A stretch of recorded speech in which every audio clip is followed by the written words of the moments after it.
আসসালামু আলাইকুম। স্বাধীন মানব কল্যাণ সংঘ কর্তৃক আয়োজিত স্বাধীন মানব কল্যাণ সংঘের তত্ত্বাবধানে পরিচালিত মনসাটন স্পোর্টিং ক্লাব প্রতি বছরের ন্যায় এবারও ফুটবল টুর্নামেন্টের আয়োজন করেছে। এবারের আয়োজনটা অন্যান্য বছরের যে মাঠ ছিল ওগুলো হয়তো আমরা আরো খোলা মাঠে আয়োজন করছি।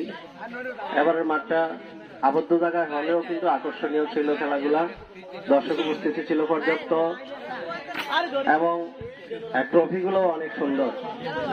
যদিও আমাদের খেলার মাঝখানে একটা দুর্ঘটনা হয়েছিল, আশা করি যিনি আহত হয়েছেন সুস্থতার দিকে আছেন। তো যাই হোক, আমরাও চাই প্রতি বছর খেলাটা হোক। খেলাধুলা হলো সমাজের একটি সুস্থ ধারা।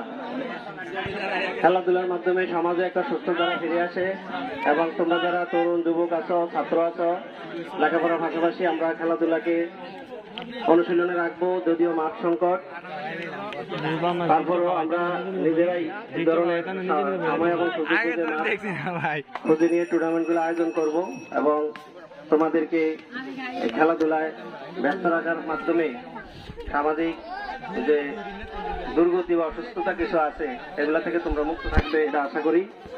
এবং আমি এই খেলাধুলার আজকে পুরস্কার বিতরণের মধ্য দিয়ে এই খেলার সার্বিক সাফল্য কামনা করি। আমার কথা শেষ করছি। আসসালামু আলাইকুম।